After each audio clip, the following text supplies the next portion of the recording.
আপনি কি কখনো ভেবেছেন আমরা ছোটবেলা থেকে ১২ থেকে ১৫ বছর স্কুলে পড়ি, গণিত শিখি, বিজ্ঞান শিখি, ইতিহাস শিখি, ভূগোলও শিখি, পরীক্ষায় ভালো নম্বর পাওয়ার জন্য দিনরাত পরিশ্রম করি, কিন্তু যখন পড়াশোনা শেষ করে বাস্তব জীবনে পা রাখি তখন একটি বড় প্রশ্ন সামনে আসে। টাকা কিভাবে পরিচালনা করতে হয়, কিভাবে সঞ্চয় করতে হয়, কিভাবে ভবিষ্যতের জন্য পরিকল্পনা করতে হয়, বা কিভাবে ধীরে ধীরে সম্পদ গড়ে তুলতে হয়। এসব বিষয় আমরা কোথায় শিখলাম? আজকের ভিডিওতে আমরা এমন একটি প্রশ্ন নিয়ে আলোচনা করব যা বিশ্বের লাখো মানুষ কখনো না কখনো ভেবেছে। স্কুলে কেন ধনী হওয়ার শিক্ষা দেওয়া হয় না? তবে শুরুতেই একটি গুরুত্বপূর্ণ বিষয় পরিষ্কার করে নেওয়া দরকার। এই ভিডিওর উদ্দেশ্য স্কুল বা শিক্ষকদের দোষ দেওয়া নয়। স্কুল সমাজের জন্য অত্যন্ত গুরুত্বপূর্ণ একটি প্রতিষ্ঠান, কিন্তু অনেক দেশে ব্যক্তিগত অর্থ ব্যবস্থাপনা বা ফাইন্যান্সিয়াল লিটারেসি সীমিতভাবে শেখানো হয়। ফলে এই বিষয়গুলো অনেক মানুষকে পরে নিজের উদ্যোগে শিখতে হয়।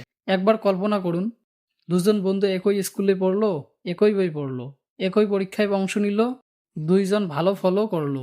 ১০ বছর পরে দেখা গেল একজন আর্থিকভাবে অনেক সচ্ছল, অন্যজন মাসের শেষে টাকার চিন্তায় ঘুমাতে পারে না। কেন এমন হলো? এর উত্তর শুধু বেতনের অঙ্কে লুকিয়ে নেই। অনেক সময় পার্থক্য তৈরি হয় টাকার প্রতি দৃষ্টিভঙ্গি, পরিকল্পনা, সঞ্চয় দক্ষতা এবং দীর্ঘমেয়াদী সিদ্ধান্তের কারণে। এখন একটি প্রশ্ন আপনাকে করি, আপনি যদি আজ হঠাৎ ১ কোটি টাকা পেয়ে যান, ৫ বছর পরে সেই টাকা কি থাকবে? অনেকেই বলবেন অবশ্যই থাকবে, কিন্তু বাস্তবে দেখা যায় বড় অঙ্কের অর্থ পেলেও অনেকেই কয়েক বছরের মধ্যেই সব হারিয়ে ফেলেন। কারণ শুধু টাকা থাকলেই হয় না, টাকা পরিচালনার জ্ঞানও দরকার। এটাই হলো ফাইন্যান্সিয়াল লিটারেসি, অর্থাৎ অর্থ সম্পর্কে বাস্তব জ্ঞান।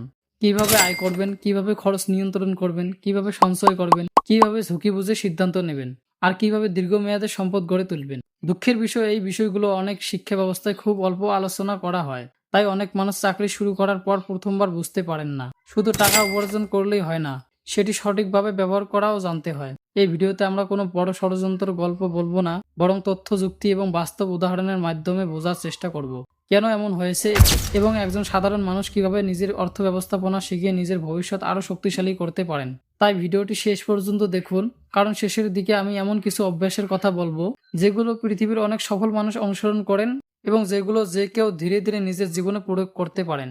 চলুন তাহলে শুরু করা যাক। প্রথমে বুঝতে হবে স্কুলের আসল উদ্দেশ্য কি।